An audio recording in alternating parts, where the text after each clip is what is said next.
Mga isyu at balita sa loob at labas ng gitnang Luzon. Iwala kayo sa kanila.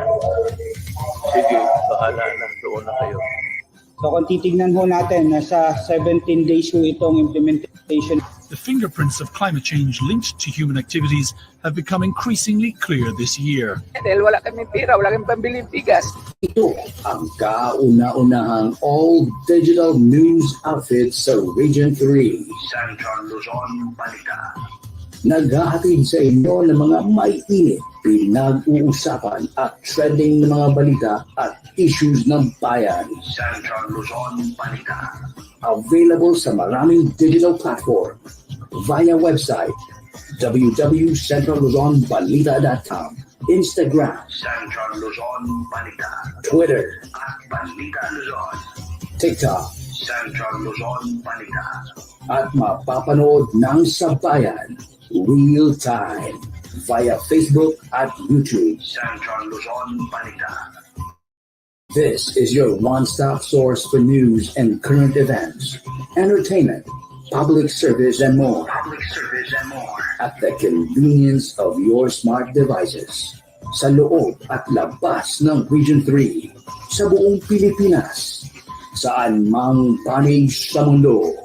Kami ang Central Luzon Balita. Central Luzon Balita.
Hello world!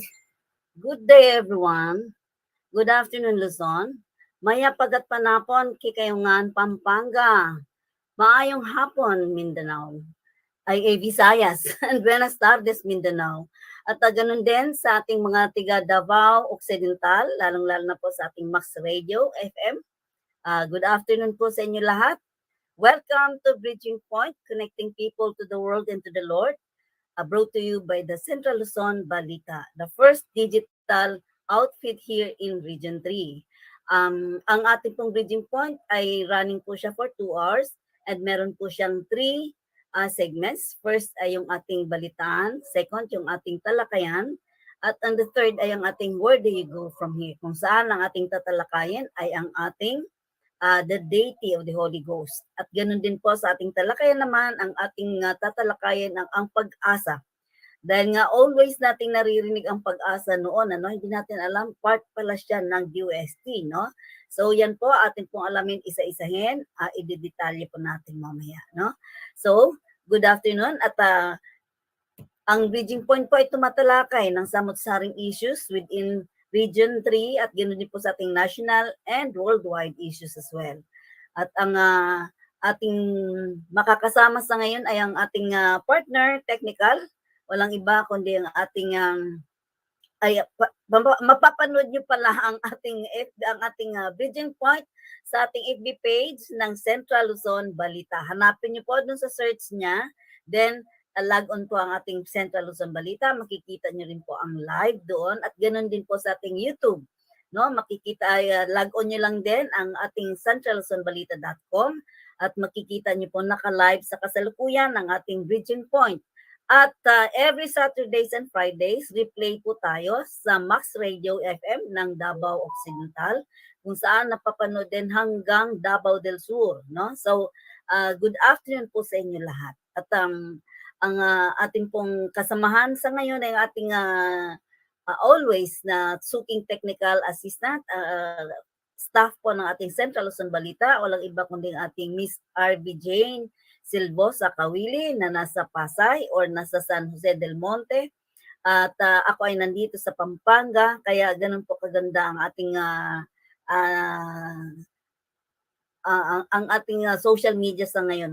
Nag-abot-abot tayo sa ere, nagkita-kita tayo. So, this is your host, Mrs. 8, Alma Umiligo Tutorena, na nagsasabing samahan niyo po ako for 2 hours running natin. At the same time, pwede niyo pong ipindot yung ating subscribe button at ganoon din po yung ating notification bell for you to be notified para po every time na naka-live po tayo. At paki-click po yung ating share para po marami pong makakapanood for today's edition ng ating Bridging Point, Connecting People to the World and to the Lord, brought to you by the Central Luzon Balita. So, it's Wednesday once again. So, 11th day of January. Kabilis, ano? Parang kailan lang.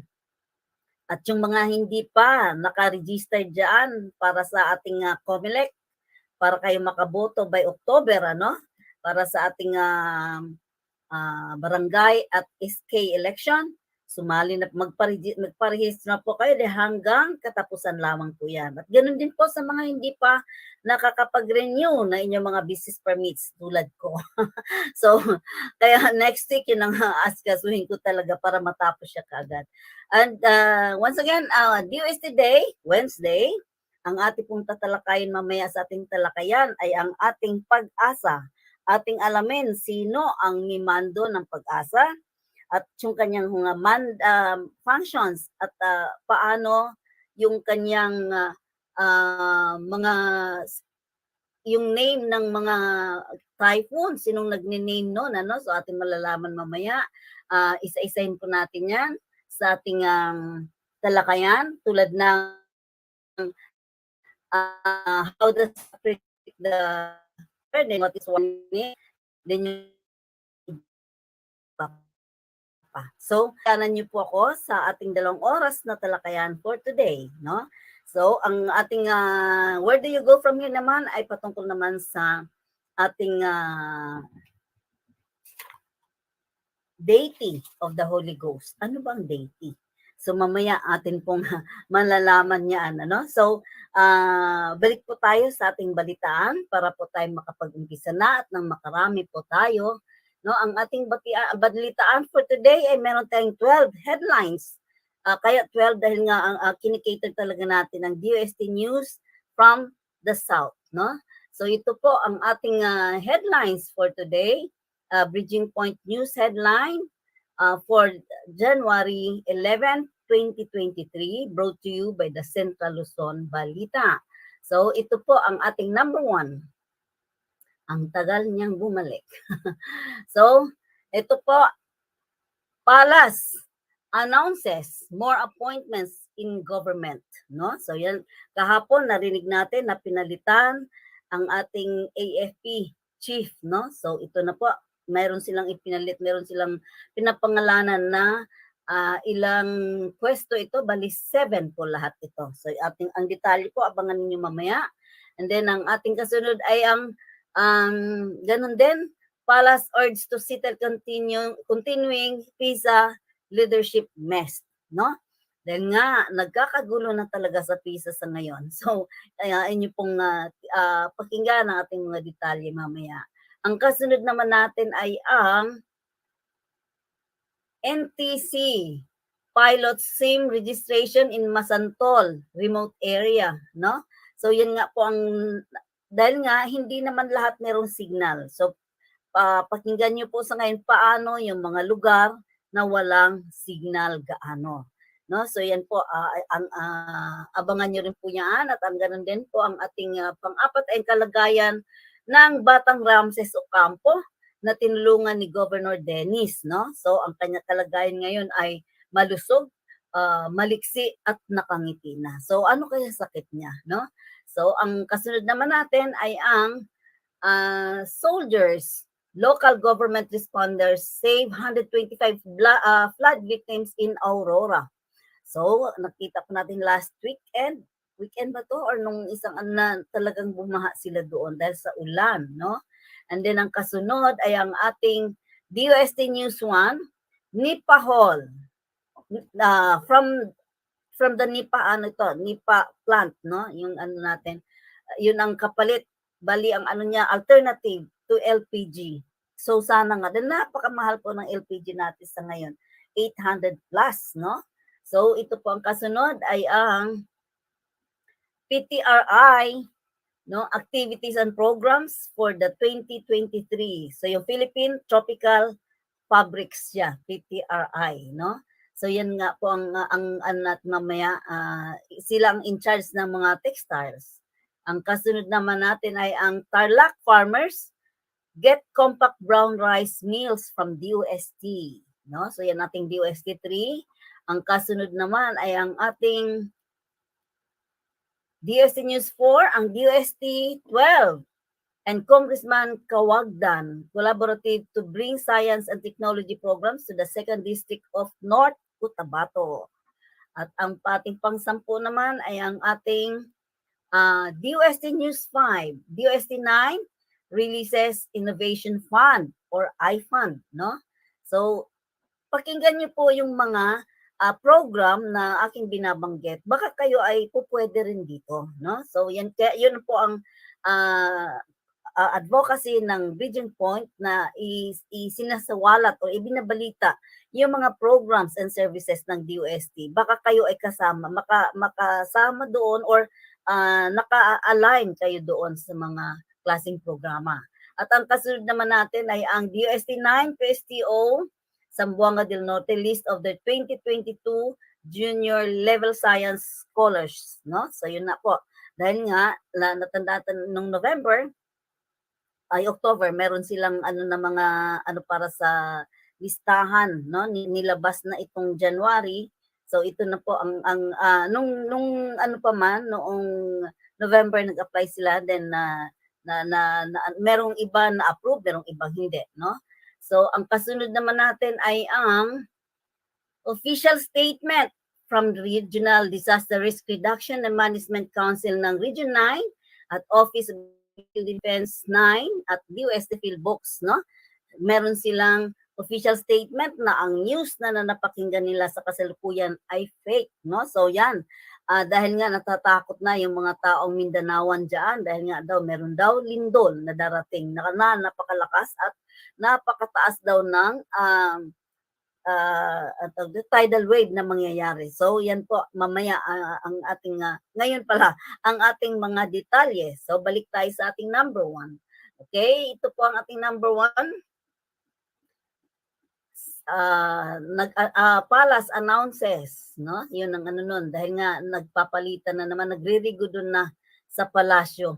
Palace announces more appointments in government. So Malacanang on Tuesday announced more appointments to key positions in the executive branch and state-owned financial institutions. So the new appointees include number 1, Antonio Paulo Serrano Lim as the Assistant Secretary Office of the Senior Deputy Executive Secretary Office of the President. And number 2, Peter Anthony Joseph Pelarca Felix, Assistant Secretary Office of the Senior Deputy Executive Secretary Office of the President.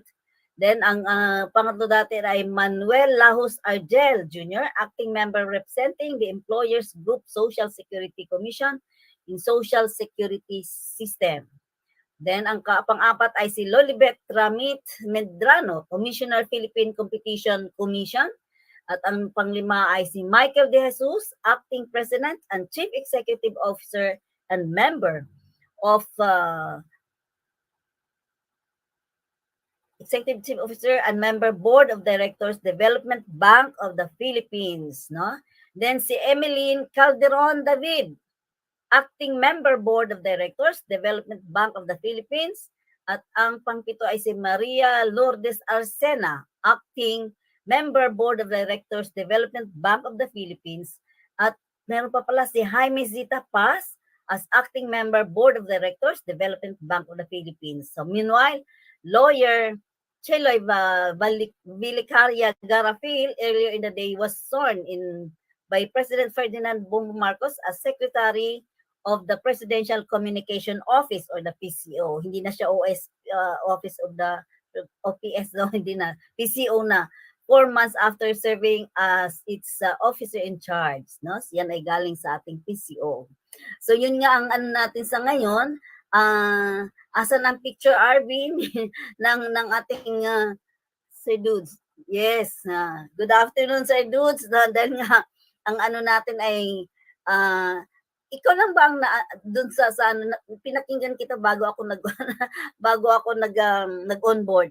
Yung ano mo na para sa ano yan, Radyo Kalusugan, program mo lang ang piniplay nila doon, ang kinikater nila daily. Inquiry lang. So, yan po. Ang kasunod natin ay ang Palas urged to settle continuing PISA leadership mess. No?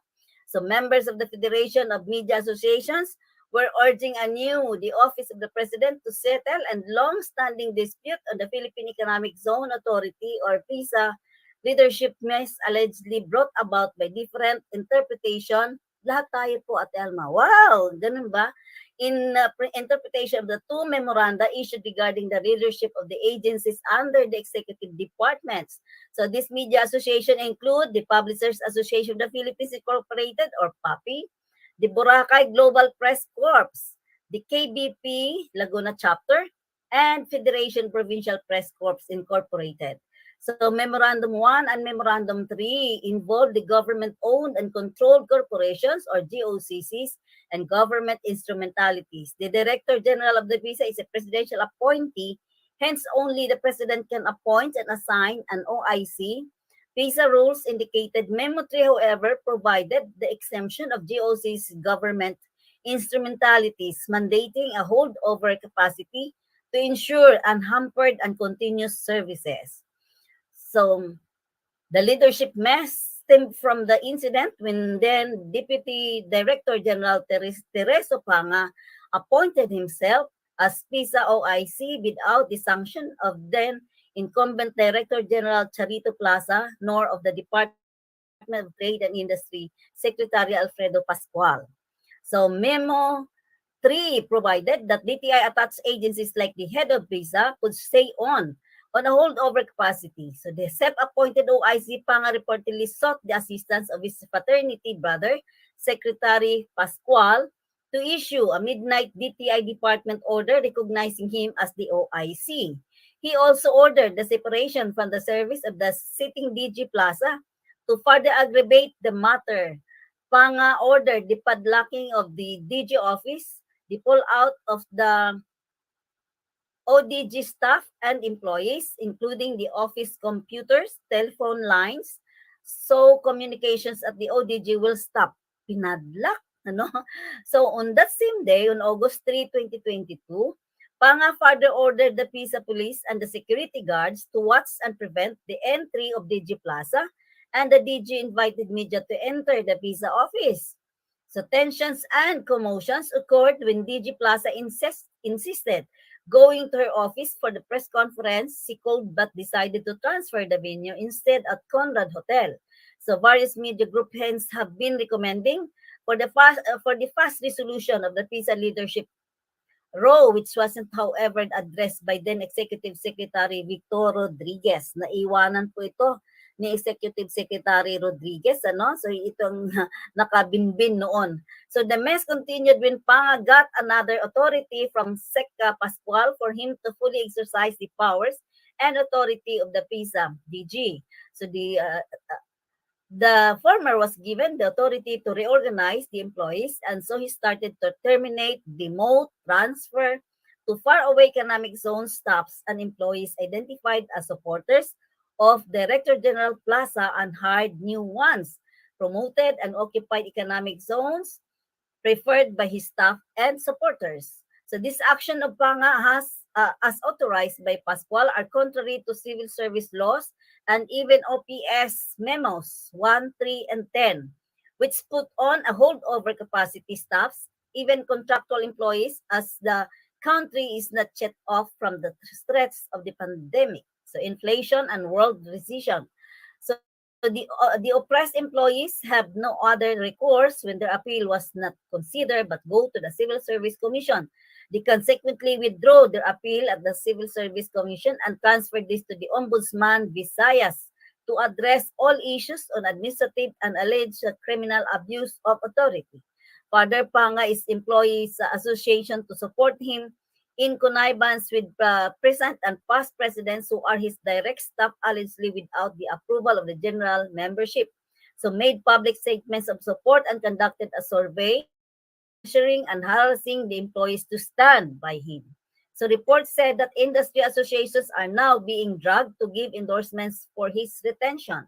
Those employees identified with Plaza said that Panga must stop his media propaganda and instead answer the protest of the former DJ now lodged with new Executive Secretary Lucas Bersamin and the Office of the Ombudsman. No? So it was said that former DJ Plaza's leadership acts that protect the health, jobs, livelihood, 100% operations of the economic zones that keep the economy afloat. So yan ay galing sa ating PAPI Secretariat. So yan nga po, nakadalawang beses na tayong nag-report patungkol dyan sa gulo ng PISA. Dahil nga pala, ngayon naliwanagan na yung ginawa ng ating ex-Executive Secretary Attorney Rodriguez na ang ano ay alisin na lahat ng mga appointees, ano naman ang memo number 3 ng ating Pangulo na stay put lang sila doon dahil nga ang ano hindi kasama ang PISA, no? Dahil nga iba ang classification niya. So yan po ngayon, nag-uumpugan na po silang dalawa at ang mga employees na tinanggal ni Panga ay nag-recourse na sa Visayas office, no, para dun sa kanilang ano na mabigyan ng ano, at ngayon itinaas na rin ng sa executive hinawakan na ngayon Executive Secretary Lucas Bersamin yung case na yan. So sana maging maganda ang maging resulta, no, at nang maghilo na sila or tumigil na sila. So, dahil nga kapag merong iringan, hindi maganda ang focus. So, hindi maganda ang performance. So, yan po ang problema. So, yun nga ang isang ano nito na dahil nga, ba't kasi maano sa ano, lahat tayo po, Telma, lalo na ang, lalo na ang sayo. Thank you. So, kasunod natin na yung NTC pilots, SIM registration in Masantol remote area. So, mobile phone users at barangay sa Pangkawayan in Masantol, Pampanga were able to register their subscribers' identity modules or SIM cards, National Telecommunication Commission, NTC. Choose the Coastal Barangay as the pilot site for its initiative of spearheading SIM registration activities in remote areas around the country. So NTC OIC Commissioner Ella Blanca Lopez explained that the activity is in accordance with the Republic Act number 11934 or the SIM Card Registration Act, which requires all mobile devices users to register their cards on the authorized platforms of telecommunication companies. So provides all new and existing mobile phone under users 180 days to register their SIM cards, and failure to do so will lead to deactivation and possible penalties. So a deactivated SIM will be given a 5-day grace period to be registered and get reactivated. So in addition, NTC Regional Director Azur Sichon understood that one of the goals of the law is to tap the assistance of the national government agencies to help users in far-flung areas register their SIM cards. So the online registration is free of charge and will require the users to provide personal information including full name, date of birth, sex, address, and a government-issued identification card. So multiple SIM cards can also be registered under one user.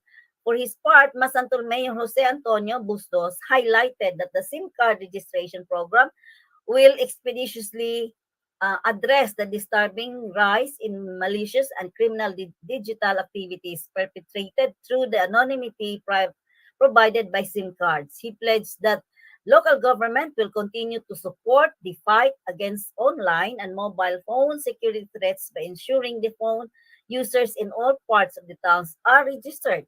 So data from NTC reported that 65 successful SIM registrations were made during the said activity, no? So nag-ano sila ng isang lugar, parang nucleus area nila 'yon, para yung mga ibang lugar na mahina ang signals dun pupunta, no? So ang area na ito ay isa Masantol, no? That is for Pampanga. So sa ibang lugar din siguro, meron din po silang sinasite na pwesto para sa ganong activity, no? So yan nga po, hanggang April 26, pero huwag niyo pong intayin, no?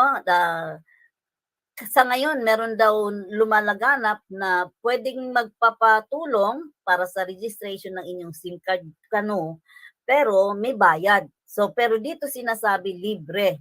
So, yun nga, dahil nga lalo na yung mga hindi mga techie na mga matatanda na hindi marunong magpipindot-pindot ng cellphone. So, yun nga po ang kailangan. Kaya yung mga apo, yun ang dapat kayo na ang mag-assist sa inyong mga grandparents para sila hindi nagagastos, no? So yun nga po. Dahil remember, hanggang April 26 lamang po yan. So ngayon ay January, February, March, April. So wag niyo pong intayin dahil nga dahil ang ugaling Pilipino, ganun ano, pagka last hour doon na umpuka na sila. So lalo na mahihirapan. So yun nga ngayon, from time to time, kung kayo may oras, registered na kagad sa inyong mga SIM card. Dahil nga, kapag hindi ma-registered, ay meron siyang penalty. At the same time, ma-deactivate. So, ibig sabihin, hindi niyo po magagamit. Bibili man kayong bago, ganun din po. Hindi po siya gagana hanggat hindi siya ma-register. Ganun po ngayon.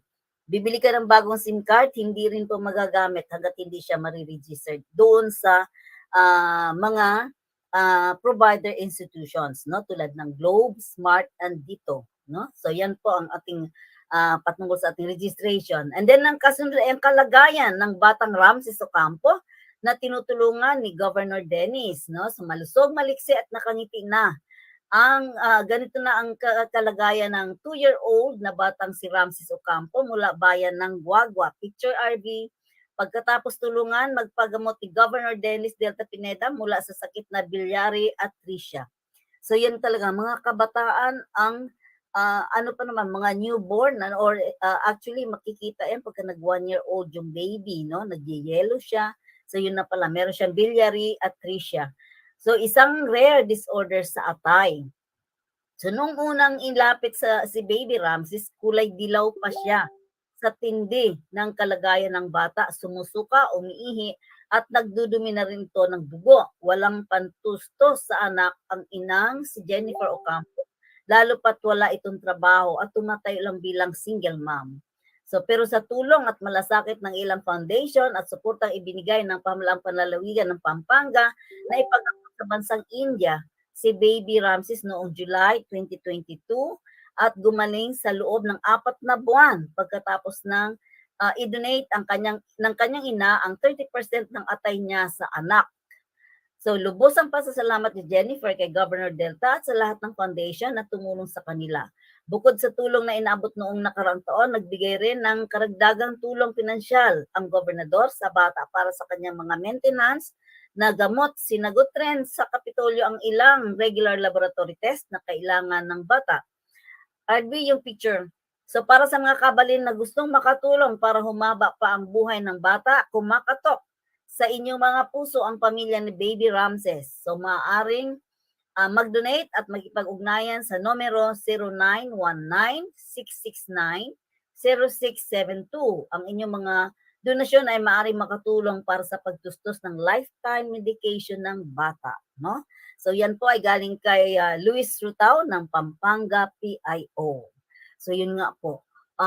Ganyan kaedad ng mga kabataan ang inaatake ng biliary atresia at sa atay, sakit sa atay. So nag-yellow sila. Kaya ito na ipagamot through sa tulong ng ating gobernador Dennis, at ganun din, 30% ng atay ng kanyang mom ay tinatransplant sa kanya. So nawa, pero habang buhay na siyang mag-ano ng medication maintenance niya, no? So yun nga, kaya nananawagan ang nanay niya dahil single mom din po siya. So paano ang ano nito?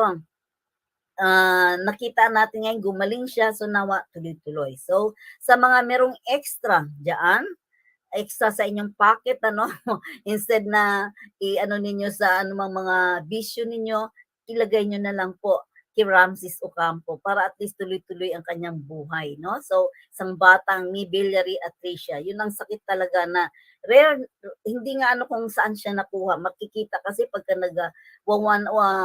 from 8 months, makikita na kapag nag-yellow talaga ang bata, yun, isang atay ang may problema, no?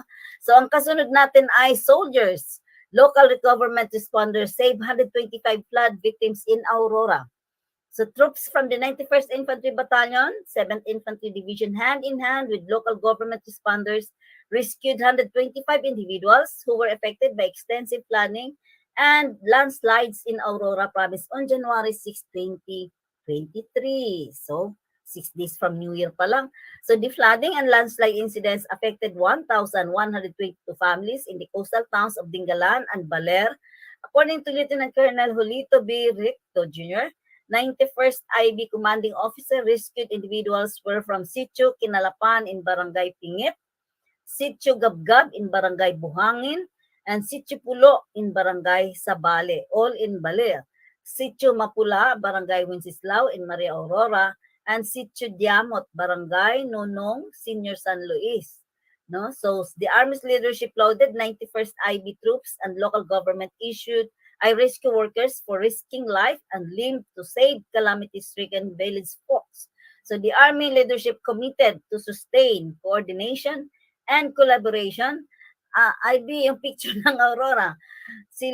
Units to save lives and mitigate risk amid natural calamities. So for more details, sabi nga, see https www.facebook.com or sa kaugnay 7th ID posts, no? So yan po. Ang ating kaugnay ay ang nasa Fort Mag, no? At yung ating mga kasamahang media diyan ay yan tumutulong din sa ating mga kasundaluhan para ang kanilang mga activities ay mai-report or madala sa ere para at least makita na talagang sila ay kumikilos, no? So yan, no, mga ng sa San Luis yan, Chuck, no? Dahil nga ang San Luis ay merong ilog, no? So, ang kasunod naman ay ang ating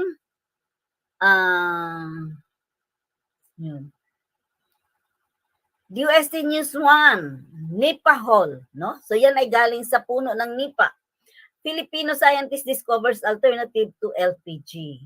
So an alternative cooking fuel that could possibly replace liquefied petroleum gas or LPG commonly used in households has been invented by a Filipino scientist, according to the Department of Science and Technology, DOST. So Dr. Fiorilio Abenes, a DOST Balik scientist hosted by Mariano Marcos State University or MMSU in Lawag, Ilocos Norte, came up with Nipahol, a cooking fuel based from the ethanol extracted from the nipa, no? So Nipa fruticans. So nakita niyo po yung bunga ng nipa, bilog po yun siya. So yung bawat isa noon, meron siyang laman, no? Yung tubig noon, para siyang naiinom yun siya, actually lambanog ang tawag nun sa amin. Para siyang tuba, no? So, tuba is from coconut, siya ay para sa nipa, galing sa nipa. So yun pala, nagagamit yun, alternative para dun sa LPG, no? So kanina may interviewed sa isang station, radio station, si scientist mismo ang nakausap nila. So talaga namang nakakatulong siya. Yun ang nun, nire-replace sa LPG, yun din ang nilalagyan, no? So yun, sana maging dire-diretso yan at magamit natin, no? So LPG price spikes to highest in 5 years, up around 66 per kilogram tank. So dirty cooking is still a problem in many of the rural areas of the Philippines. The use of firewood or charcoal, no? So emit unhealthy levels of particulates and noxious gases that affect the respiratory tract. Yun ang disadvantage ng yung dirty cooking. Ang tinatawag na dirty cooking, yun po yung gagamit ng kahoy or kaya gagamit ng uling, no? Dahil meron kasi din yung usok siya. Di ba minsan pagka nag-ano kayo ng uling, meron kayo maaamoy na ibang klaseng amoy. Akala nyo ihi ng pusa. So the use of firewood or charcoal emit unhealthy levels of particulates and noxious gases that affect the respiratory tract. So mostly affecting women, ethanol as cooking fuel is cleaner, Abini said. So fumes emitted in alcohol is said to be cleaner compared to LPG and wood. Abenes and other scientists at MSU were also able to develop a suitable stove for the nipahol. So we have developed a prototype that we hope we can scale up and make into a cooking stove suitable for indoor use and commercial establishments. So yan po ang ating inaasahan. Nawa po yan ay suportahan ng ating gobyerno at yan nga po ay mag-materialize, yung research na yan, at mapunta sa market, no? Para at least yung ating LPG ay yung gamit nating LPG hindi naman dahil nga ang ano kasi walang alternative kasi kuno. Kaya ayan, ngayon na meron na baka magmumura na, no? So yan nga ang ating hatid ng ating DOST. So ang kasunod natin ng ating DOST news, ang PTRI activities and programs for the 2023. So Philippine Tropical Fabrics Month are to celebrate milestones, launch regional hubs, and raise awareness of using and developing Philippine textiles. So local natural resources and mainstream develop textile solutions and technologies. So with the theme pushing boundaries, the sustainable, competitive, and inclusive Philippine textile garment industry. So the activities and programs for the 2023, sustainability and innovative drive the textile and garment industries forward and offer the industry the impetus and platform to rebuild a solid and circular textile garment economy. So PTF uniforms and photos are designed by John Dominic, yan po, Cristobal Generos Dialca, Mark Joseph Javier, Shania Marcelo, John Andre Minimo, and Remark Sarmiento from Central Luzon State University. So yun ang male. So Sofia Isabella Reganet from SOFA Design Institute, female. So yan po ang anat sa ating PTRI, Philippine Tela Research Institute, no? So yun textile, hindi tela, Philippine Textile Research Institute. So yan nga po, ang ating pinagkunan kasi ng ano is from Abaca, then from Piña, meron tayong Piña, then ang kasunod ay yung silkworm, no, yung ginagawang cocoon ng mga worm na malalaki na pinapakain siya ng mulberry leaves, no? Yun lang po ang ano noon. Then magka-produce na siya ng cocoon, yun po ang magiging silk. So yan po ang ano natin na medyo competitive na po yung ating market niyan sa ating ano. Kaya ang ating PTRI ay meron po siyang klase-klaseng tela na sa ngayon. At kung makita niyo po yung kulay, paano sila mag-dye, ay talagang napakaganda na. Dahil dati kasi natatakot tayo din nga ang pag-dye nila, kapag kagamitin mo, no, yung bago na nakikita, napapansin niyo, pagka yung bagong tela lalaban natin, lumalabas yung kulay, no? Kaya kumukulay humahawa sa ibang damit natin. Pero sa ngayon, kompleto na po ang material or yung technical know-how ng ating mga gumagawa, yung ating mga innovators ng ating mga textile. Napakaganda po ng kanilang mga tela sa kasalukuyan, no? So kumbaga nga nakakapag-compete na tayo globally, no? So yun nga po ang hatid sa inyo ng PTRI. So ang kasunod naman ay ang ating DOST News 3. Tarlac Farmers Groups get compact brown rice mills from DOST. So the Department of Science and Technology has provided compact impeller brown rice mills or CIBRM to farmer groups in Tarlac as part of its continuing effort to enhance the production and consumption of brown rice. So inintroduce kasi nila ngayon yung brown rice. Kailang pagkainin, mabusog ka nga kaagad, pero hindi siya Pero kung masanay na talaga lahat siya, dahil nga very nutritious po ang brown rice, no? binigyan nga kami ng DOST niyan coming from Tugigaraw. Meron kaming dala, brown rice. Tugigaraw ba yon? Masarap siya. Kailang parang malagkit ang madali kang magsawa. So yan po ang natin sa ating brown rice na nagbigay ang DOST sa mga Tarlac farmers para mabilis yung kanilang compact brown rice. So yung kanilang meal, yung pang anong tawag nun? Hindi na panggiling, pangtanggal ng husk na yung para maging palay from palay to bigas, no? So yun ang nila. So the move is under the agency community empowerment through science and technology program. So idinaan nila ito sa CEST. So the recipients were Mayantok Organic Farmers Association in Mayantok Town, Ventinilla Farmers Marketing Cooperative in Panique, Maungi Farmers Association in Pora, and Lawin Farmers Agriculture Cooperative in Moncada. So the DOST Region 3 Director Julius Cesar Sikat said on Thursday that through this project, farmer groups will have easy access to specialized rice mills where they can turn their palay harvest into brown rice. Dahil nga wala ka na makikita mga rice mills ngayon, no? So dahil nga unlike nung araw, sa bawat kanto meron kang makita. Dito wala na akong makikita na meron sila yung maliliit na lang. So ito ngayon, parang yung compact brown rice mills ang binigay sa kanila ngayon, yung maliliit, no? So aside from providing easier access to brown rice, Sikat said the CIBRM will also enable the farmers to add value to the rice harvest. According to the DOST, the compact brown rice meal has a milling recovery of around 70%, which is higher compared to most common rice meals, such as the stone disc or so-called kiskisan. So which has a lower milling recovery of 50 to 55%.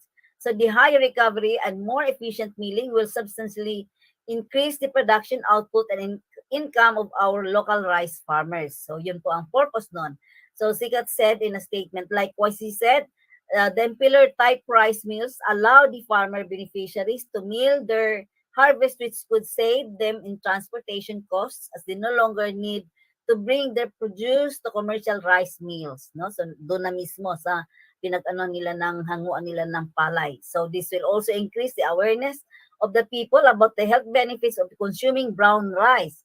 So through the CIBRM, the DOST aims to increase the consumption of brown rice by expanding its availability to more people in local communities where malnutrition, especially among children, might be present. So brown rice is produced by removing only the hull of the rice grain, thus leaving a high content of nutritionally important fibers, minerals, and natural oils, making it more nutritious than the polished white rice. Dahil nga po ang white rice, wala na po yun siyang vitamins, inalis na po yung hull, no? Yung brown, yung nakapaligid sa kanya, parang yung ngipin natin, parang may balot siya, no? Parang gano'n. So, yun po ang nito. Ang kulay kasi ng brown, parang siyang red, no? Whereas ang gusto naman ng tao, yung puting-puting bigas.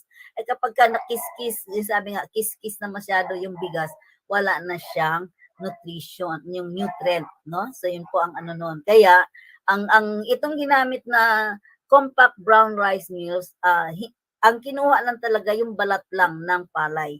So yung yung color niya nandun pa rin, which is very nutritious. So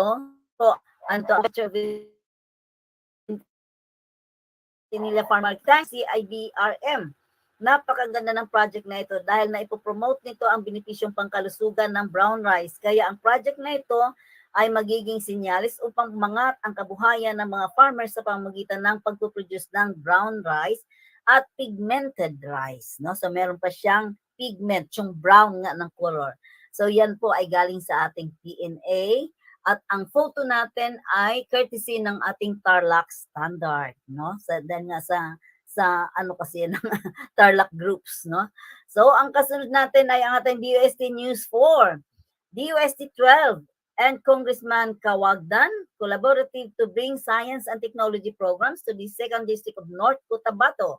So Regional Director Engineer Sammy P. Malawan of the Department of Science and Technology DOST 12 visits Congressman Rodi S. Cawagdan. So Regional Director Engineer of DOST paid a visit to Congressman Rodi 5 to discuss DOST's programs, project activities, and services for the coming year. So North Cotabato Provincial Director Michael T. Mayo and his team were also in attendance. So during the visit, PD Mayo represented the identified beneficiaries of DOST's Community Empowerment Through Science and Technology CEST program, which will be offered to municipalities in the 2nd District of North Cotabato, including Makilala. So the municipality of Makilala is set to sign a memorandum of agreement on Tuesday. So Congressman Cawagdan expressed his full support for DOST's initiatives and appreciation for their effort. So the construction of a DOST provincial building funded by Congressman Cawagdan was also discussed during the meeting. The collaboration between DOST and Congressman Cawagdan aims to bring science and technology programs to the people of North Cotabato, fostering regional development and empowering communities through access to these resources. So we are grateful for the support of Congressman Cawagdan and are excited to bring these programs to the municipalities of the 2nd District, said Engineer Malawan. We believe that science and technology have the power to transform communities and improve lives, and we are committed to making these resources accessible to all. No? So yan po. Dahil nga po ang CEST program ng DOST ay kailangan in cooperation with the local government units. So, maswerte or mapalad ang mga constituents ng Makilala Town or Makilala Province, Makilala Town, dahil nga ang ating si Congressman Cawagdan ay tumutulong or nakipag-coordinate sa DOST para matuloy itong programang to. Kaya ang tanong ko nga sa ating Secretary Solidum, paano po kung ang isang LGU leader ay ayaw niyang makipag-coordinate? Yun na nga, sorry na lang, ibibigay sa ibang community. Tulad ng isang community sa Region 1, no? So, nung una, ayaw nung congressman dahil nga daw nahihiya siya dahil nga ang tinatakel na report ay during her term dahil nga yung husband niya ngayon ang sumunod. So, pinigilan niya yung husband niya tanggapin yung project na yun, ayaw makipag-coordinate. So, ngayon nung nakita na sa kabilang ginawa, sisi na lang nila. So yun na ang na humingi siya ng ulit paumanin kung pwede ba. Wala na. So yun nga po ang sa lahat ng leaders ng ating mga community, ng ating mga local government units, kapag puntahan po kayo ng DOST at meron po silang i-promote or meron po silang isang ayon sa inyo, sundan nyo po dahil nga yan po ay sa ng inyong mga constituents, no? Isang project po 'yan kung saan ang makikinabang ay yung inyong constituents. Instead na ikaw lang mag-isa ang gaganap noon, andyan yung DOST, no? Yung Science and Technology Program ang ibinibigay sa kanila. Grant po ang CEST, walang payback, no? So yan po, gagamit po sila ng ilang mga equipments na pangailangan, pero hindi nababayaran. So yun ang kagandahan noon. Tulad niyan, kung ano man ang problema ng isang lugar, kung let's say sa tubig, ang problema nila, nawala po ako saglit. Ay andyan ang aking partner, nawala po, naligaw ako sa radyo, kalikasan at kalusugan. Maganda ang topic. Ikaw ha? So, yan po ang So, ang kasunod nating DOST News 5, DOST 9 releases Innovation Fund, iFund, another program ng ating DOST. So, DOST Regional Office number 9 through its Provincial Science and Technology Office, Sibugay, Zamboanga, Sibugay Province, or PSTO-ZSP. Ito po yung ating guest next week. Dahil nga supposedly, ang guest natin ngayon ay from Pagadian, Zamboanga del Sur, kaya lang out of town siya. So, the release of Innovation Fund or iFund for the assisted project of Jejari Ice Plant and Cold Storage. So the firm availed the Small Enterprise Technology Upgrading Program or set up to boost their productivity and income via acquisition and utilization of the 30-ton capacity compressor technology relevant to the firm's daily operation. Setup is a flagship program of the DOST that assists micro, small, and medium enterprises or MSMEs to be more productive and competitive through different science and technology inventions such as system improvement, process improvement, product development, laboratory testing and analysis, acquisition of innovative and cost-effective technologies, human resource development, and consultancy services, among others. No? So yan po ang mga binibigay na mga services ng ating setup. So yan, IFAN ang tinatawag sa kanila dahil nga, IFAN nga ba? Yes. Dahil nga sila po ay mga SMMEs, mga negosyante na sila, pero nangangailangan sila ng innovation para sa kanilang business, no? Para mapabilis or mapalaki yung ano nila at makapag hire sila ng more employees pa. Yun po ang hanap talaga ng DOST na makatulong para sa employment ng mga localities natin, no? So yan nga po. Magkano ang binigay nila ay 1,765,000. Hindi pala bigay yan. Setup is may pay without interest. So milyon-milyones po yan. Ang halaga niyan. So yan po ang nakakapakinig ngayon ng mga LGU or mga negosyante, mga SMMEs sa ngayon, small medium enterprises or micro small and medium enterprises na nakakarinig sa ngayon, qualified po kayo para sa setup. Punta po kayo sa inyong mga PSTO offices or Provincial Science and Technology offices. Meron pong mga tao doon, pwedeng i-assist kayo. Titignan kung anong stand na po ang inyong business, anong pangailangan ninyo, tutulungan kayo. Not in term of pera, pero in term of equipment, sila ang bibili para sa iyo. Then, ang bayad po niyan ay 1 year after pa. Sisell ka na lang. 1 year after, nakapag-operate ka na 1 year after. At saka ka lang mag-start ng payment without interest, no? At ang kasunod natin ay ang Zamboanga del Norte PSTO, list of their 22 junior level science scholarship, no? Yung mga scholars nila. So, GLSS program qualifies under the junior level science scholarship are in 3 component programs. So, yan po, una ay ang RA 7687 program, which provides for talented students who are under a certain socioeconomic status.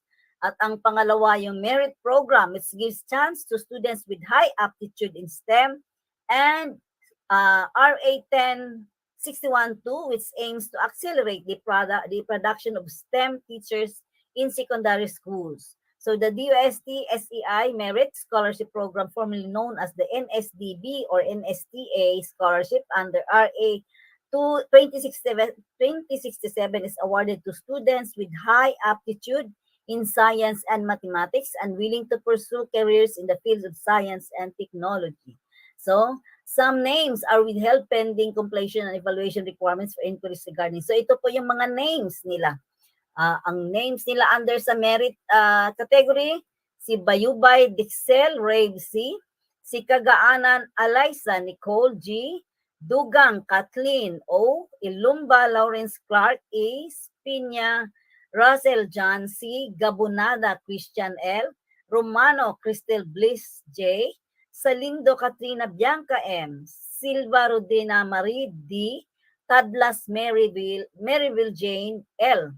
Then under sa RA 10612, si Bue Mary Grace T, Ejercitado Marjorie P, si Ganchao Christine L, Villalon Christian Jude A. At under naman sa kategory ng RA 7687, Bayot Cristabel, Di Honor, Jopiel A. Di Mayo, Hananiel E. Galo, Angel Bell S. Ligasa, Saramay P. Lumangkag, and Sunny S. Roland Richelle C. So yan po yung mga pangalan ng mga scholars. Halo-halo na yata yan ng DOST GLSS Qualifiers Region 9, no? So yan po ang kanilang mga pangalan. At ang panghuli natin ay ito po isang isang official statement from the Regional Disaster Risk Reduction and Management Council or RRMC 9 at Office of Civil Defense 9 at ng UST PHIVOLCS.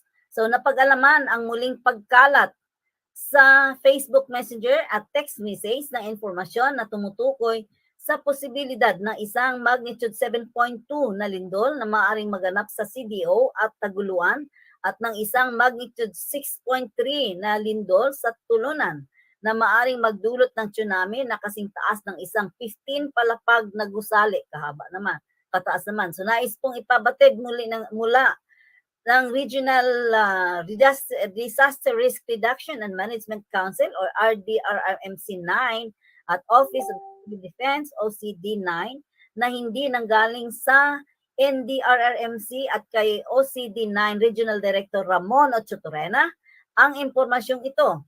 So pinasimulan na rin ito ng DOST PHIVOLCS sa kanilang naunang pahayag. Inuulit ng tanggapang ito kaakibat ang DOST PHIVOLCS na hanggang ngayon ay wala pang teknolohiya sa mundo na makakapag-detect at nakakatiyak kung kailan o saan mangyari ang isang lindol. Subalit nais naming hikayatin ang publiko na palaging maghanda sa anumang oras kung sakaling may mangyaring mga pagyanig o anumang sakuna. Muli mariin na hinihikayat ang ating mga kababayan na makakatanggap ng ganitong mga mensahe na huwag agad maniwala at kumuha lamang ng impormasyon sa opisyal na ahensya ng pamahalaan upang maiwasan ang pagkalat ng fake news. So na maaring magdulot ng takot sa kalituhan sa lahat, no? So yan nga po, dahil nga lumalaganap po sa Mindanao ngayon yung usapin through text, no? So yun ang mga text messages na meron daw lindol na 7.2 somewhere in Cagayan de Oro daw mangyari yan at 6.3 sa Tulunan naman. Part din yan dito sa Misamis Occidental. Kaya meron daw, mag-cause daw ng isang tsunami na kasing taas ng 15 stories na building. Hindi po totoo yan. Fake news po yan. Ano? So yan po, pinasinubalian po yan ng ating Regional Disaster Risk Reduction Management Centers at ganoon din po ang ating Office of Civil Defense 9 na Regional Director Ramon Ochotorena. Kapilido ko, ano? So, kamag-anak ko ng Mr. Kuya. So, yun po ang ating 12 headlines for the day, no? So, sabi ni Larry Marco, ibang-iba pa rin po ang ating bridging point. Wow, ha? Balitang Marites. Oo, may balitang Marites. So, yan nga po ang ating 12 headlines for today. At samot-saring mga issues po yung inyong narinig. At yun nga, lalo na yung ating panghuli, yung mga fake news, address po dyan sa Mindanao, sa Kamindanawan, ano?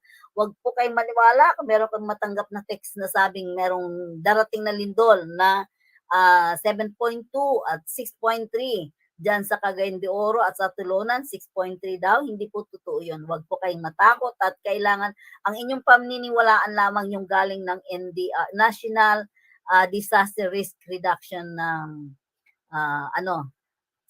center. Yun po, ano, yun lang ang di ba merong text yan silang pinapalaganap kapag kami mga usapin patungkol sa nature sa calamities. Ayan po. So yun po ang intayin ninyo. Yun lang text na ang text kasing sabi, ito po ang sabi kasi na text kaya ito po ang fake. Sabi niya, PHIVOLCS Regional Director said, in an interview over a local radio station that it is possible, naku, ginamit nila si PHIVOLCS, wala na pala si secretary doon. So, possible for CDO or Tagaluan to be the epicenter of a high magnitude quake because of the active fault line in CDO and Tagaluan River. So, a 7.2 magnitude quake could trigger a tsunami that could reach a 15-story building. He added to study, predict or surroundings for a possible evacuation route. So he further said that could never predict an earthquake. So yun nga, wala pa silang nakuhang ngayon na pwedeng mag-detect at magsabi saan kaya nga yung ating the big one, yun nga na iniintay natin na wag sanang darating, hindi natin alam saan mag-umpisa yan. Basta ang ano noon, ang tinitira lang yan ay doon yan gagalaw sa mga fault line natin sa Pilipinas. So walang makapagsabi saan yan. Maraming fault line. Meron tayo dito sa Pampanga, meron tayo dito sa Manila, meron tayo sa Nueva Ecija. Ang Nueva Ecija, yan po yung gumalaw noong 1992 na earthquake, no, na talagang nasira yung pati sa Baguio, no, yung isang hotel doon kung saan nabiktima yung asawa ni late Rocco, Senator Rocco, ano. So yan nga po ang ano natin sa ngayon, na ang ano natin ay huwag maniwala kagad sa mga fake news. So yun po ang ano natin sa ngayon. Kaya kapag ka nakatanggap kayo ng ganyang text, huwag niyo pong pansinin dahil yan ay fake news, no? So ang sabi ni Larry, fake news produced by fake people, strongly absorbed by fake people. Yun na nga. So yun po ang ano natin, na ang fake news yan nga, ang yan ganyang klaseng text ang inyong matatanggap. So pagka ganyan, huwag na kayong maniwala. Fake po yan, no?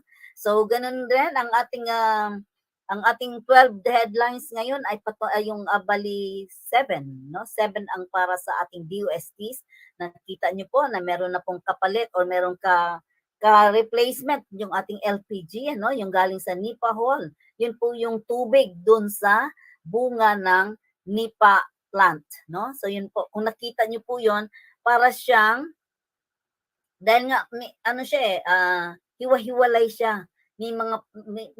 Para siyang langka, ganyan ang ganyan ang ano ng langka. Kaya lang siya yung langka nasa ilalim, no? So hindi mo so sa ibabaw meron siyang hiwa-hiwalay na division, ano. Kunin mo lang yung isang ganon, buksan mo, meron na siyang tubig. So yung tubig na yun ang ginagamit nilang alternatibo para sa LPG, no, sa liquefied petroleum gas, no. So yun, sana matuloy-tuloy na yan. So kailangan natin na more Nipa plants, no. Yan ay nabubuhay summer sa mga sa mitabing ilog, no, yung mga nipa natin, no. So yun nga, yung nipa ay magagamit na pang-atip, then magagamit. So marami siyang yung kahoy niya or yung palwa niya ay pwedeng panggatong.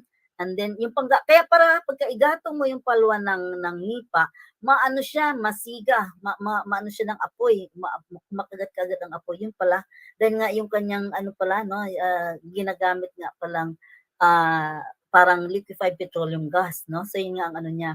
Pero iniinom po yun, pagka fresh, matamis po yun, iniinom po yun siya. So merong proseso silang ginagawa doon, yun ang ginagawang pang-alternatibo. So nawa, yung research na yan ay merong adapter at para malaganap sa market, no. So yun nga, suportahan ang Gawang Pilipino. Ganun ang program ni President Marcos nung araw, no, Ferdinand Marcos nung araw, senior, na basta Gawang Pilipino, talagang kailangan suportahan para mas lalo pang tumibay at makilala sa market, no? Yun po ang ano natin sa ngayon. So, ang ating second portion ay ang ating talakayan. So, ang time po natin ay 5:01, so pwede pa tayong pwede pa tayong commercial, na break.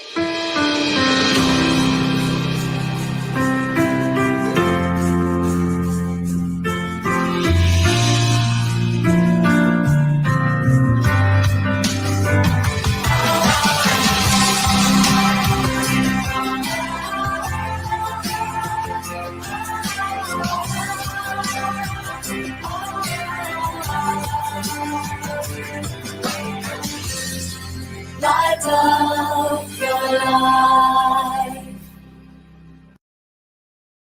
Okay, welcome back sa ating Bridging Point, connecting people to the world and to the Lord. Sabi ni Larry, nawala siya saglit at naligaw sa Radyo Kalikasan at Kalusugan. Maganda ang topic, pero hindi naman sila nagbasa ng comment kagaya mo. So yun nga, kaya partners, stay put ka sa Bridging Point. Yun nga, sabi niya, maraming kahit sa Aurora po, sa Aurora may kasiguran fault. Yes, yun nga, no? Then marami pong nipa sa mga meeting point ng salt and fresh water. Yun nga, yun sa ano, yung tawag sa amin dun katunggan, ano, yung ano. So, nandun yung salt and fresh water, mag ano yun ang gusto-gusto ng nipa.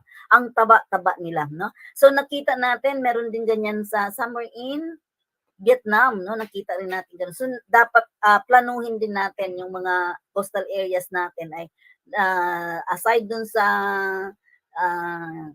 anong kahoy yun, Larry, na inaano ng mga isda. Ang nipa naman, diyan nagtatago yung mga crab na malalaki, no? So yan po sa ilalim ng nipa plant, sa ilalim na pagkano merong mga malalaking crab yan.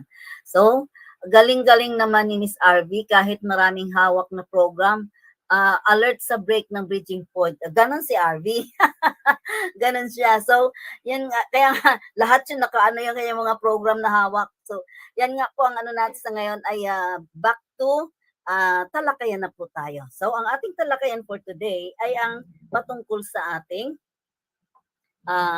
hindi ko pala napadalhan si Larry.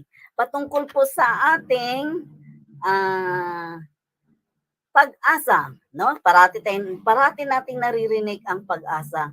Para saan nga ba 'yan? Yun nga ang natin na yaan ang nag-ano sa atin patungkol sa mga bagyo, sa ano natin. So, ang pag-uusapan ay teka muna ha, titingnan. Yan. Ang pag-uusapan natin ay ang PAG-ASA is Philippine Atmospheric, Geophysical and Astronomical Services Administration, no? So ang ating subtopic ay mandate and function ng ating PAG-ASA. Then ang pangalawa ay who made PAG-ASA? Then how does PAG-ASA predict the weather? Then what is a PAG-ASA warning? Then the 5 rules of PAG-ASA and how many PAG-ASA weather stations are here in the Philippines? And who named the typhoons in Philippines? And who is the head of PAG-ASA? No? So, yan po, forward ko sa iyo, partner, para at least mabasa mo rin at pwede, saan ba siya? So, ito ang, saan siya? Wala yata. Hindi ko na naman yata nalagay. Eto. So, ang ating DOST, ay, ito ang hindi ko teka, ano ko muna, i-forward ko muna sa aking partner para kanya rin po mabasa, no? Yan ang topic natin for today, ang PAG-ASA. Philippine, ano siya? Astronomical, Geophysical, and ano yun siya? Geophysical, nawala na ako. Ito po ang natin ng PAG-ASA. So, ito po ang kanyang function, no? Ito po ang introduction ay ang Philippines natin ay lies not only in the path of tropical storms from the Pacific Ocean, but also in the midst of the ring of fire, no? So kaya magkasama nga po ang PAG-ASA at ang PHIVOLCS. So zone of frequent volcanic eruptions and earthquakes. So Philippines therefore is well acquainted with natural disasters, but the Philippine Atmospheric, Geophysical and Astronomical Services Administration or PAG-ASA is dedicated to provide the protection to life and property against these and other natural events. So the PAG-ASA, a Philippine national institution, is part of the country's Department of Science and Technology, DOST, and also works to promote the country's progress and development through meteorology, geophysics, and space sciences. No? So yan po ang ating pag-uusapan sa ngayon. Wala po bang papasok sa atin si Boss Roy? Si Boss Roy sa ngayon ay nandun sa Kalibo, kasalukuyan. Hindi na nga ako sumama dahil bakawan pala yung tinatanim din para doon sa mga fish na mga maliliit, yung kanilang egg ay doon sa bakawan, no? So kasama ang nipa. Ang nipa plant naman, yun nga sabi ko kanina, ay para yan sa mga crabs, sa ilalim na maraming crabs na nakatira dyan sa ilalim ng nipa. So ito po ang Pag-asa function, ano? So una, maintain observation and forecasting network. So yan ng trabaho niya, is to maintain and run at pathological conditions that might affect the safety, welfare, and economy of the country. Ganun ka-importante ang Pag-asa. So the Pag-asa receives data through the network. It studies and analyzes the information, then prepare and issue forecast bulletins, warnings, and advisories of weather and flood conditions to the public as well as to aviation and marine interests. No? So, pangalawa, una, maintain observation and forecasting network. Kaya meron silang makukuha galing sa Japan o galing sa US na nila. So yun po ang pag i-study nila at i-analyze 'yon, no? So ang kasunod naman ay conduct geophysical and astronomical studies. So another Pag-asa's duties to participate in geophysical studies as well as astronomical phenomena studies tulad ng Yolanda. Phenomena po 'yon. For the safety and welfare of the Filipino people. So it trains scientists, technical personnel in the area of atmospheric, geophysical, and astronomical sciences, conducting courses at both the professional and sub-professional levels. It publishes technical and scientific journals and administrates the research library. So the Pag-asa also operates a planetarium and provides the official time for the country. So doon po sa Quezon City, nandun yung kanilang planetarium. At ganun din ang Pag-asa nilang in charge sa one nation ng Pilipinas, no? Para iisa ang ating oras. And then ang pangatlo niyang function ay conduct typhoon research, no? So Pag-asa performs research on the structure, development, and movement of typhoons, no? So the results of these studies assist the Pag-asa in creating measures and methods to lessen the destructive effects of these storms. So the Pag-asa has participated in a number of experiments, no?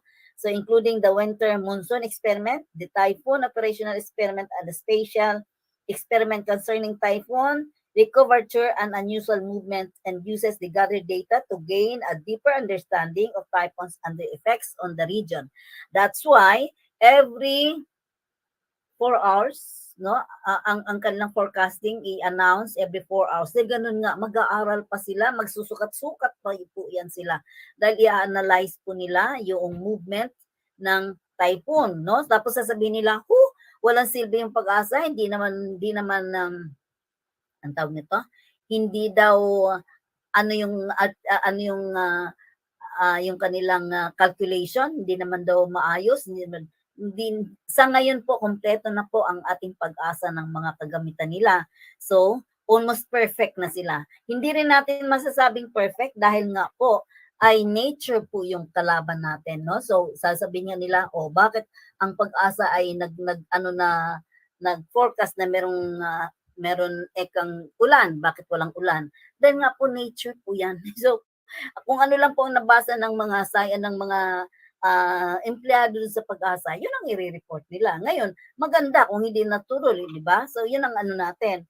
At ang kasunod naman niya ay ang maintain scientific connections, no? So Pag-asa strives to maintain connection with scientific organization in the Philippines as well as abroad. So pareho yan sila galing ng US, galing ng Japan, or ano pa mang country. Yun po ang pinagbasihan nila. Dahil nga yung mga country na yun, advanced yun no? So tulad ngayon, meron ngang yung Yolanda, unfortunately, hindi nila hindi nila natakot sila or hindi nila sinabi, pero nakita nila ang Yolanda coming to the Philippines, no? So yun nga ang natin. Kailan matitigas kasi ang ulo ng mga tao. Kahit anong forecast na gagawin ng Pag-asa, hindi tayo nakikinig. So narinig natin, pero hindi natin pinapakinggan talaga at i-analyze, ano yun, bagyo yun? Bakit? So yan na. At nahuli, yun ang karaming namatay nung sa Yolanda, no? At may parating pa nga daw, no? Within this year, sabi nga nila, hindi natin alam kung fake news yun or not. Yun nga ang na mas malakas pa sa Yolanda ang darating within this year na bagyo sa Pilipinas. So, nawa hindi matuloy, no? So, ito na po, maintain scientific connection sa ibang mga countries as well as abroad with the intention of promoting the exchange of scientific research and knowledge and creating cooperation among those in the fields of atmospheric, geophysical, and astronomical studies. So, the PAG-ASA represents the Philippines in the scientific community and host international and regional sessions and seminars. So the PAG-ASA is also a member of the World Meteorological Organization Specialized Agency of the United Nations, no? So yun ang nagre-represent ng Philippines, ang ating PAG-ASA. So, yun po ang ano niya ay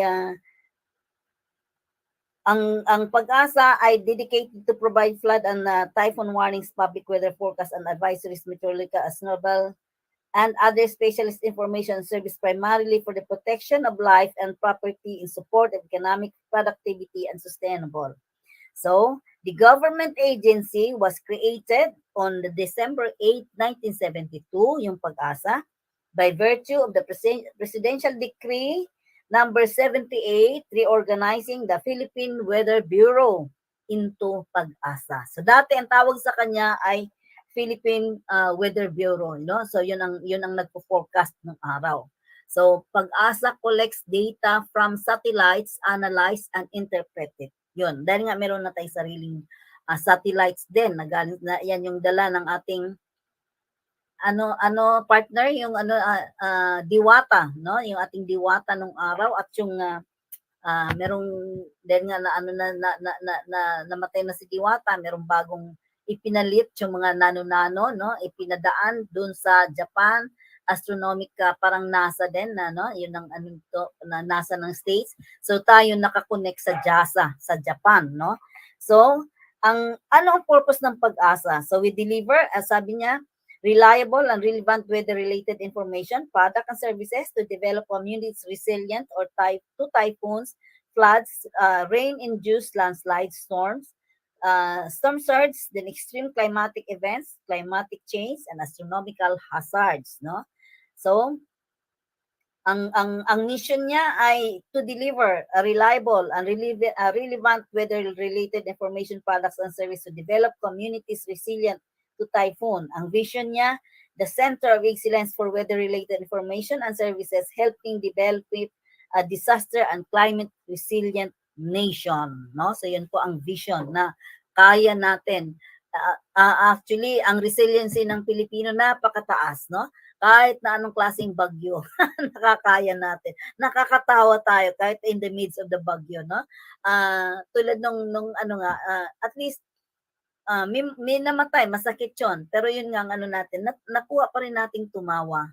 Hindi ba tayo affected na talagang parang wala sa ating feeling yung tapos na ang mundo, hindi.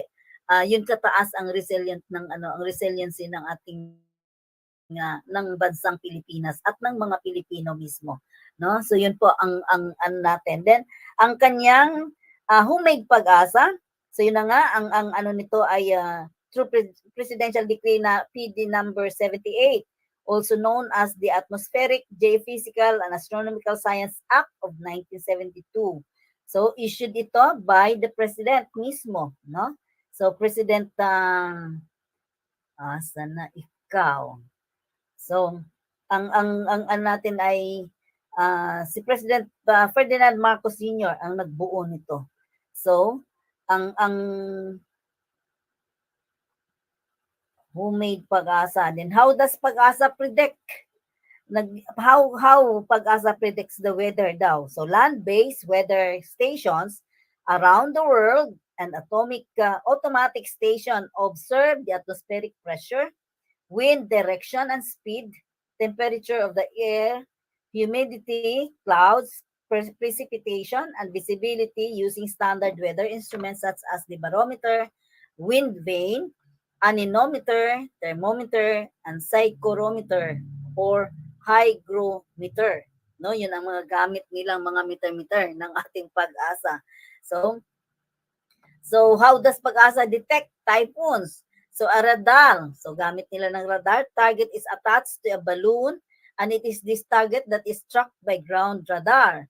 So the bearing and time of interval of the echoes is evaluated by a receiver. Yun, kaya pala sabi mo partner, yung umuugong yung isang ano dun sa Aurora, no? Kaya doon nilagay yung isang instrument ng pag-asa. Dahil nga pala, pati pala yung ugong, no? Nakukuha pala nila yon. So the bearing and time of interval of the echoes is evaluated by a receiver.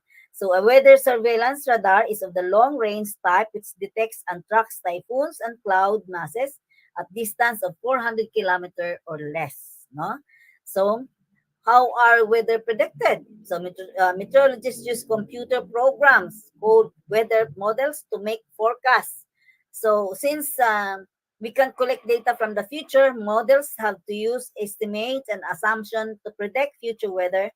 So, the atmosphere is changing all the time. So, those estimates are less reliable the farther you get into the future. So, yun nga, ibabase nila dun sa mga lumang datas, no? Then, yung bagong datas, doon pag-aaralan nila. Then, meteorologists are able to predict the changes in weather patterns by using several different tools. They use the tools to measure atmospheric and geophysical. So, what is a weather forecast? A weather forecast is simply a scientific estimate of future weather condition. The weather condition is the state of the atmosphere at a given time expressed in terms of the most significant weather variables, no? So, the significant weather in the Philippines, the weather parameters show significant variation and therefore of interest to the users of the forecast are cloudiness, rainfall, and wind, no? So, yun ang basihan, no? So, yung weather forecast, kaya nga sasabihin nila, malakas ang ulan ngayon sa parting Visayas. Yan ganyan, no? So, the weather map depicts, so meron silang map na tinitignan, kaya the forecast decision is based on various forecasting tools. So the basic tool of weather forecast is the weather map, no? So the weather map depicts the distribution patterns of the atmospheric pressure. Kaya, doon po sa mapa, doon po nila titignan yon, no? So, yun ang ano nila, meron po silang mga nakikita mga atmospheric pressure and wind temperature and humidity at a different level of the atmosphere, no? So there are two types of the basic weather map, namely the surface map and the upper air maps. So there are 5 standard levels of the upper air maps that are constructed twice daily at 12-hourly interval. So the surface maps are made 4 times daily at 6-hourly intervals. On the surface maps, the distribution patterns of rain or other forms of precipitation and cloudiness can also be delineated. No? So, yun ang basihan po nila. So, ang first observation nila ay observation of different weather elements are made simultaneously as follows. Surface observation are made at least every 3 hours over land and sea. Kaya nga every 3 hours pala yung kanilang forecasting. Then, land-based weather stations around the world and automatic stations observe the atmospheric pressure, wind direction, and speed, temperature of the air, humidity, clouds, precipitation, and visibility using standard weather instruments such as the barometer, wind vane, anemometer, thermometer, psychrometer, and hygrometer, and rain gauge. No, meron na tayong rain gauge ngayon, kaya malalaman na ilan gallons yung pati, di ba, yung sa kulay, no, makikita natin, yung pag pinakita ng pag-asa, yung kailang forecasting, yung kulay red, orange, yun, tapos makaka-receive tayo ng notification from the NDRRMC, no, na malakas ang ulan ngayon sa parting Pampanga, kaya mag-ingat for the flooding at yung mga landslides, no? So, yun nga. So, coastal. So, in addition to this, the coastal weather station with their ship and ocean data, Boy observed the state of the sea by observing the height and period of wave, no? So, malalaman nila yung kapag tulad nung nandun kami nung 2004, no, 'di ba? 2004 ba yung umano yung o 14. Yung sa Thailand, no? So, naligo kami sa Subic that time. Ang ng tubig ng dagat umatras ang layo-layo, walang tubig. Ang niya foot level lang ang tubig. So, pupunta ka pa dun sa malalim para makaligo. Yun pala, kasalukuyan pala nag-tidal wave sa sa Thailand. Kaya pala ganun umatras yung tubig. So, isa din pala sa ano nila yun. Isa din sa kinukunan nila ng observation. No? So, in addition to this, coastal weather station, weather ship, and ocean data, Boy observed the state of the sea by observing the height and period of wave. So, upper air stations around the world also make observation at least every 12 hours.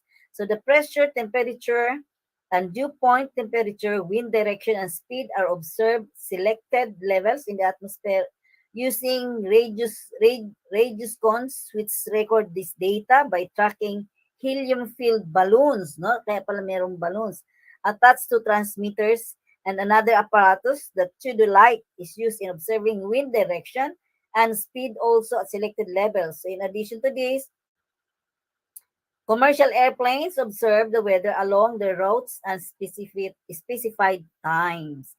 No, dahil nga nung sumakay din kami ng eroplano going to Tacloban, yun na yung nung April na nagkaroon ng landslide doon sa Tacloban dahil walang tigil yung ulan. So yung clouds, nako, para ka ring nasa gitna ng ano, wala kang makikita dahil puro puti yung ano ng clouds sa sky, no? So weather radars are also meteorological satellites geostationary and polar orbiting, take pictures of the cloud imagery of the atmosphere. The satellites take picture of the Earth cloud formation every hour and continuously respectively. So yun nga, yung ating satellite, siya ang kumukuha ng picture ng clouds. Dahil doon sa clouds, di ba, meron iba-ibang klaseng clouds, no? Naalala mo pa ba, Larry, yung merong ano yun, Columbus? Ombo, parang gano'n, maraming kind of clouds. So doon po malalaman na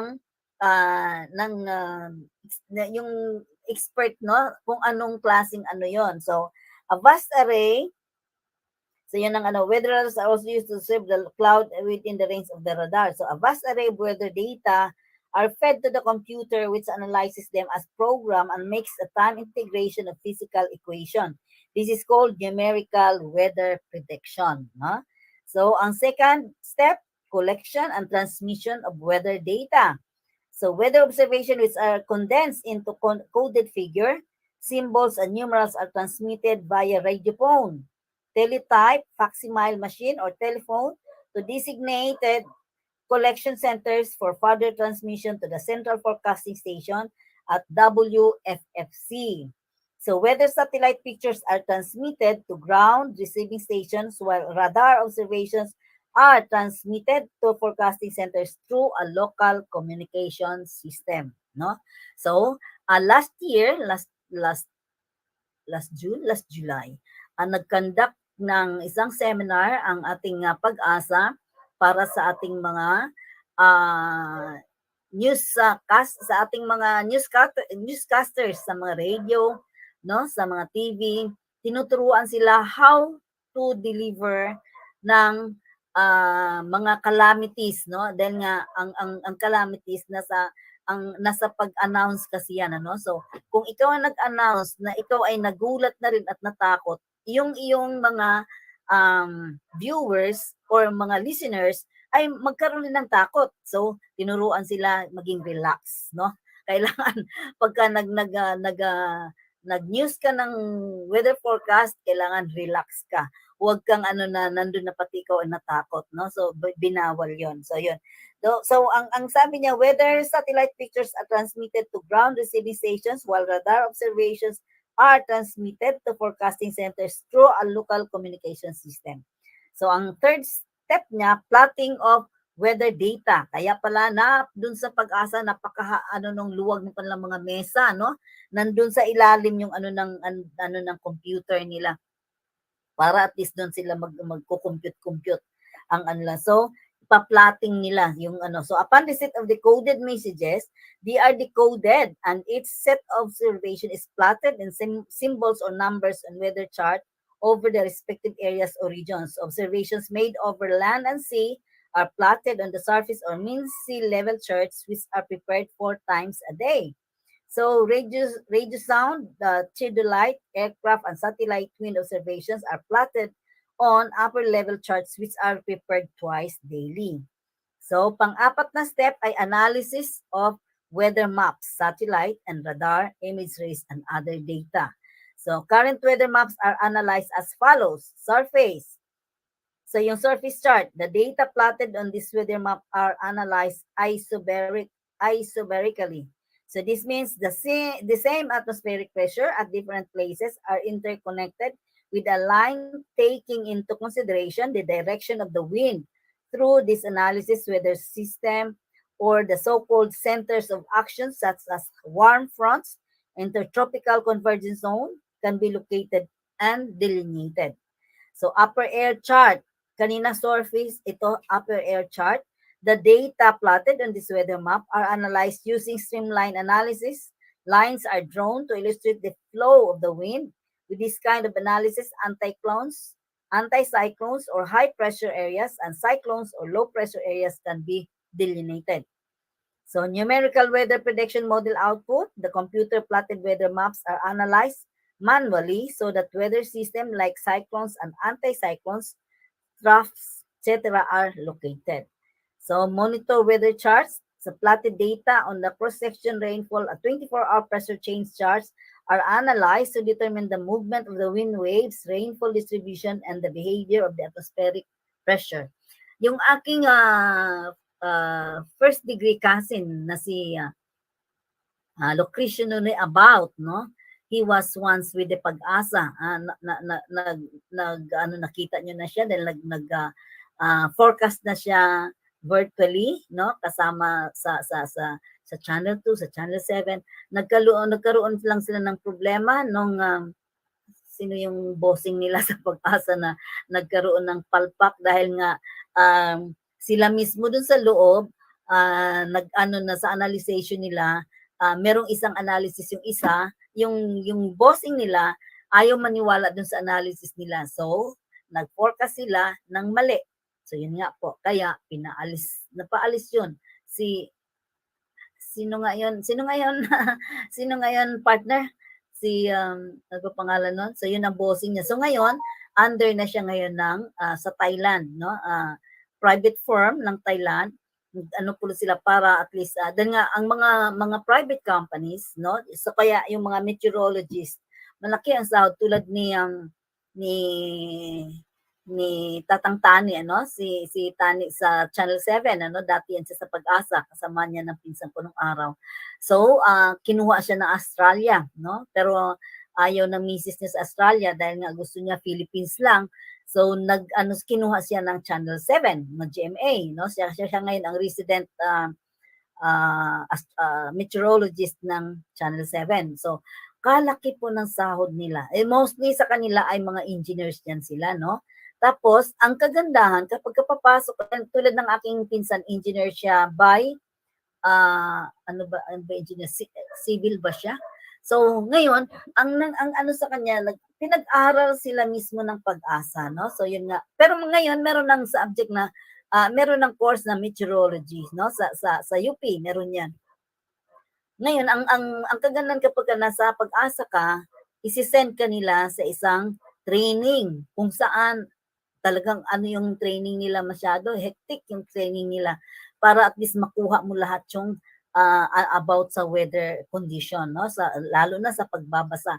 Dahil nga sa computation, alam na nila, no? So ngayon sa pagbabasa nung data, yun ang ituturo sa kanila. Dahil ang engineering kasi, di ba, yun, kapag kapasado sila sa calculus, kapag yun ang kinakatakutan ng mga engineers, no, sa mga engineering student, yung calculus, dahil nga doon ang talagang doon sila magsusuma-suma lahat, no? So yun nga po ang dahil nga nakapasa sila being an engineer, so madali na lang pag-aralin sila ng Pag-asa para doon sa reading ng mga datas, no? So yun nga. So ang noon, kahit na hindi sila mga meteorologist, na nakukuha nila yung basic ng trabaho ng meteorologist. So lalo na kung ikaw ay kukuha ng meteorologist, no, lalo na yung mga kabataan ngayon, so far ang nagbigay lang pa lang kasi niyan ay UP at ibang mga university sa Manila. Sa mga countrysides ay wala pa. So napakagandang course po yan kunin ninyo, no? So ang ano pa niyan, Bali, dahil nga halos kaya nagkawalaan ang mga tao sa Pag-asa dahil inabsorb ng iba-ibang country dahil nga napakatalino ng mga Pilipino, eka. So yun nga, mas ina-after nila kapag kinukuha nila malaki ang sahod na ino-offer sa kanila. Kahit may pinsan ngayon, ang laki ng sahod niya sa Thailand, no? Dati galing siya ng Arabia, no? So ngayon lumipat siya sa Fargo siya ng araw. So ngayon yun na lumipat siya Thailand, ang isang private company, lalo na ang shipping company, kailangan nila yan, no? Yung weather forecasting dahil nga para sa mga barko nila, no? So yan po. So compare the current weather maps with the previous 24, 72-hour weather maps level by level to determine the development and movement of weather system that may affect the forecast area, no? So examine the latest weather satellite picture, noting the cloud formation in relation to the weather system on the current weather maps, no? So yun ang trabaho ng mga tiga Pag-asa. Ang kasunod ay formulation of forecast, no? Ito na, ready na, nagawa na nila yung data. So kailangan na i-forecast na or sasabihin na, no? So after the analysis of all available meteorological information data has been completed, the preparation of forecast follows. The first and one of the preliminary steps is the determination as accurately as the data permit of the location, 24 hours hence of the different weather system and the existing weather over a particular region. So in many cases, a fairly satisfactory estimate of the direction and rate of movement may be made by simply measuring the movement during the last 12 or 24 hours and then extrapolating or extending this movement into the future and hence what weather will be experienced in different areas in the immediate future, no? So yun nga, puro lang sila analysis, no? Then ang ano is Pag-asa warning na, no? When Pag-asa raises a red warning, communities should be prepared to respond. It means serious flooding is seen, no? So yung red, orange, green, di ba? Nakikita ninyo? And that residents should be ready to evacuate to safety areas. So how it works? Based on the advisory level, find out if your area is affected, no? So what are the 5 rules of Pag-asa? So the major services provided Pag-asa includes the provision of weather forecast, tropical cyclone warning, flood bulletin advisories, hydrological, climatological, and farm weather forecasts, no? So the main role of Pag-asa is to forecast the weather, whether it will be rainy or sunny. Their role is to warn every citizen here in the Philippines if there is a calamity or storm surge. So maintain observation and forecasting network. Conduct geophysical, ito na yung aking na-discuss kanina. At ang how many Pag-asa weather station, ilan daw ang weather station dito sa Pilipinas, no? We have 32 stations. So, hindi ko pala na-forward kay IB ito. So, ito po, basahin ko na lang sa inyo. Ang 7 stations natin ay 32. 32. Una ay sa Apari, then, yung lumaki. Sa Lawag, then sa Tugigaraw, Baguio, Pasiguran, then Dagupan, Iba, Zambales, then Science Garden. Science Garden ng Manila. Then yung Infanta, Quezon. Then sa Alabat, Dait. Then sa Ambulong. Then sa Calapan, Mindoro. Then sa Coron, Palawan. Romblon. Then Verac, Legazpi, then yung ating Katarman, no? Catanduanes na ito. Then sa Rojas, then Masbate, Catbalogan, Tacloban, then sa Iloilo, Dumaguete, Dipolog, Hinatuan, sa bandang Davao, then sa Davao mismo, then General Santos, and Zamboanga. Yan po yung ating 32 areas ng stations ng Pag-asa, no? So yung ano nila ay meron iba-ibang kulay yan, makikita ninyo sa graphics nila. Dahil nga may mga ano po yan, may mga designated ano sila sa colors nila kung ano 'yon, no? So yan po ang ano ang natin, who gives the name of typhoon? Tulad kanina, no? Sa report kanina, kung napakinggan ninyo, nagbigay na ng 12 dahil nga ang typhoons sa Philippines, ang sabi na aking pinsan, yung regular noon na abot siya ng 24 to 26. Kaya lang ngayon, dahil nga meron tayong tinatawag na either La Nina or kaya anong tawag partner yung ano, yung El Nino, no, yung walang ulan, walang ano. So yan nga po, nagbabago yung ating climate ano ngayon, meron nga tinatawag na climate change. So hindi na ano yun. Kaya ang common ang ano niya, the common rule is that the name list is proposed by the National Meteorological and Hydrological Services. So sino ang nagpangalan ng names ng mga typhoon? Kaya kung napapansin nyo, yung typhoon na nakakasira tulad niyang Yolanda, hindi na yan siya gagamitin ulit, no? So, yung mga pangalan na yan, yung mga calamities na ano na marami siyang nasira. So tulad nung Titang nung araw, no, nung 70s. So tapos yung mga basta mga malalakas na bagyo, hindi na siya iulit, hindi na siya kukunin ulit.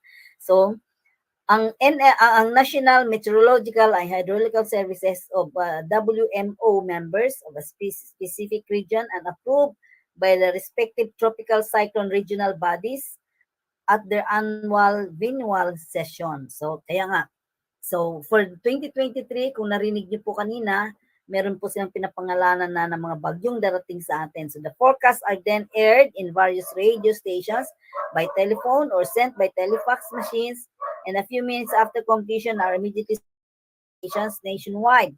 Copies are also furnished to different media outlets without delay. No? So, saan na yun? So yun po ang ano natin sa ano natin na sino ang ano niyan ay yung yung nagpapangalan niyan ay pinag-iisipan din nila, no? Sila din sama-sama sila. So yun nga ang ano natin. So ang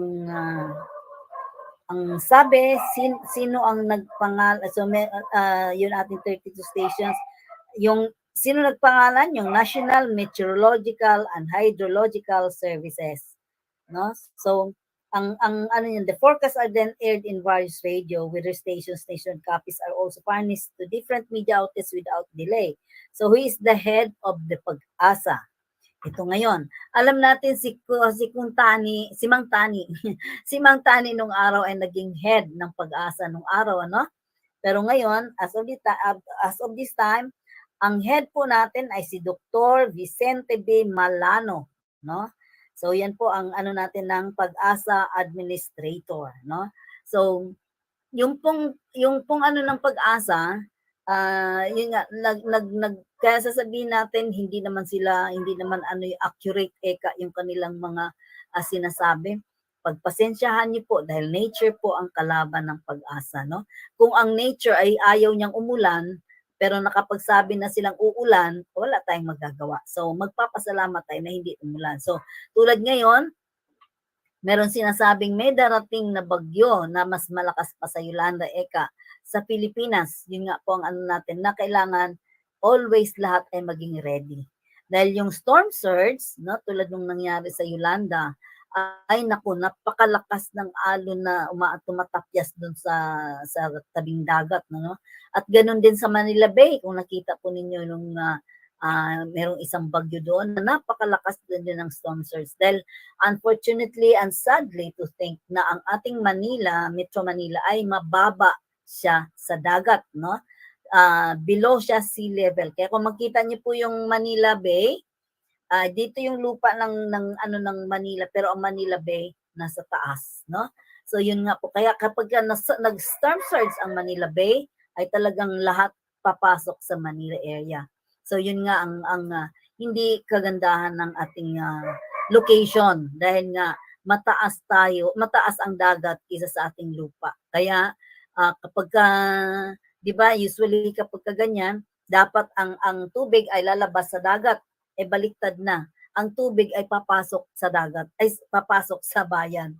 So yun nga ang isang ang ano nun. Kaya kailangan meron kaagad silang pang-flush para maalis kaagad yung baha, no? So yun ang ano natin sa ating lugar Maynila. At hindi lang 'yan, sa ibang mga lugar din na 'di ba meron tayong mga area na tinatawag na mga sinking areas na pagdating ng panahon tulad ng ating Camiguin Island. Ang Camiguin ay kapag ka nag-high tide ay hindi makikita yung sementeryo, no? Kapag ka nag-low tide, yun naman ang ano niya. Kaya ganun ang lagay ng ating bansang Pilipinas. Dahil nga ang tubig ay mataas sa atin, no? So, yun kung makita niyo rin yung somewhere sa Quezon, ano bang lugar 'yon, 'di ba? Pagka nagbiyahe kayo from dito sa ating ano kayo sa may tabing ano 'yan? Anong pangalan nung ano diyan?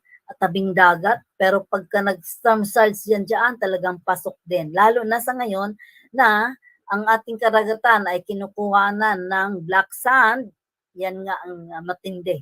Kaya yun ang after effect ng ating kaya kawawa ang ating bansang Pilipinas kapag tinutuloy-tuloy yung mga pagkuha ng mga black sand sa atin. Dahil nga yan ay ginagawang ini-export po kasi yan.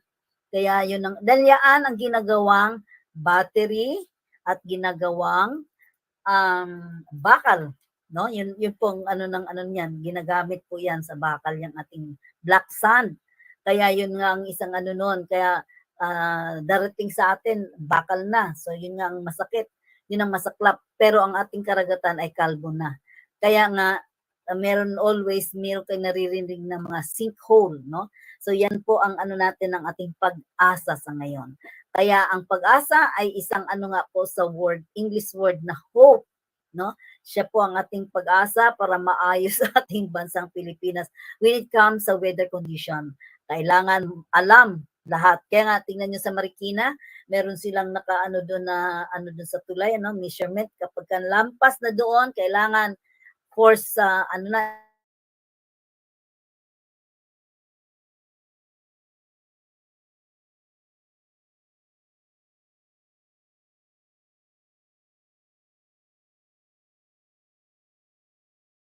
katiting ayaw natin.